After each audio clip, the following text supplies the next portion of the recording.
அனைவருக்கும் வணக்கம். கும்பராசினியர்களுக்கு நிகழ இருக்கும் வைகாசி விசாகம் மேலும் என்ன மாதிரியான நன்மைகளை எல்லாம் ஏற்படுத்தி கொடுக்க இருக்கு, இந்த வைகாசி விசாகத்தினுடைய சிறப்புகள் என்ன என்பது குறித்தான் முழுமையான பதிவு தான் இந்த வீடியோல நம்ம விரிவா பார்க்க போகிறோம். அந்த வகையில கும்பராசினியர்களுக்கு இந்த வைகாசி விசாகத்தினுடைய சிறப்பம்சங்கள் என்ன என்று பார்க்கும்போது, வைகாசி விசாகம் முருகப்பெருமானுக்கு உகந்த நட்சத்திரமாகும். ஏனென்றால் அன்றைய தினம்தான் அவர் அவதரித்தார். வைகாசி என்ற பெயரில் வட இந்திய புண்ணிய தலமான காசி பெயரும் வருவதால் அந்த மாதத்தில் காசிக்கு சென்று வருவது சிறப்பானதாக கருதப்படுகிறது. காசிக்கு சென்று கங்கையில் புனித நீராட முடியாதவர்கள் தங்களுடைய பகுதிகளில் உள்ள புனித தீர்த்தங்களில் நீராடுவது சிறப்பு. வள்ளலார் ராமலிங்க அடிகளார் வடலூரில் சத்தியஞான சபை எனும் அமைப்பை வைகாசி மாதத்தில்தான் தோற்றுவித்தார். இந்த வைகாசி பௌர்ணமி அன்று சிவபெருமானுக்கு மகிழம்பூ நிறத்தில் பட்டாடை சாற்றி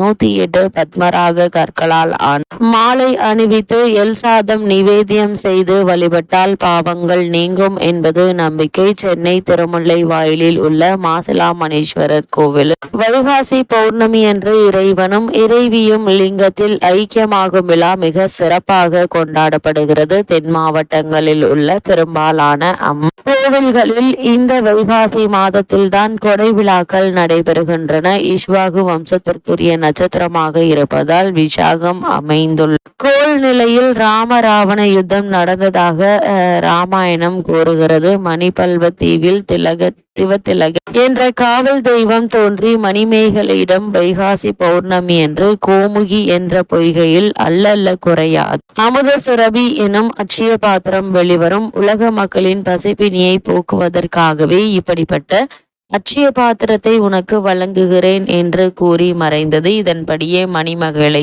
புத்தர் பிறந்த வைகாசி முழு நிலவில் கோமுகி பொய்கையிலிருந்து வெளியே வந்த அட்சய பாத்திரத்தை எடுத்துக்கொண்டு புகார் நகருக்கு திரும்பினாள். ராஜஸ்தான் மாநில தலைநகர் ஜெய்ப்பூரை அடுத்துள்ள பைராத் நகரில் எல்லையோரத்தில் ஓடும் பான்கங் நதிக்கரையில் அமைந்துள்ளது ராதாகிருஷ்ணன் கோவில். இங்கு ஆண்டுதோறும் வைசாக பௌர்ணமி நாளில் பான்கங்கா விழா நடக்கிறது. இந்த நாள் நாடு முழுவதிலும் இருந்து ஆயிரக்கணக்கான பக்தர்கள் வந்து பான்கங்கா நதியில் நீராடி பூஜைகளும் தியாகங்களும் செய்து ராதாகிருஷ்ணன் வழிபடுவார்கள். தெய்வங்கள் மற்றும் மகான்களின் அவதார தொடர்புடன் கூடிய நட்சத்திரங்கள் மிகவும் சிறப்பாக கருதப்படுகின்றன. அவ்வகையில் வைகாசி விசாகம் பலராலும் பல தெய்வங்களுக்குரியதாகவும் கொண்டாடப்படுகிறது. பழனி, திருச்செந்தூர் சுவாமி மலை போன்ற முருகன் திருத்தலங்களில் வைகாசி விசாகம் சிறப்பாக கொண்டாடப்படுகிறது. விசாகம் குருவுக்குரிய நட்சத்திரமாவதால் குருவுக்குரிய தலமான திருச்செந்தூரில் வைகாசி விசாக பெருவிழா 10 நாட்கள் சிறப்பாக நடைபெறுகிறது. தெற்கு திசைக்கு அதிபதியும் மரண தேவதையுமான யமதர்மராஜாவுக்குரிய வைகாசி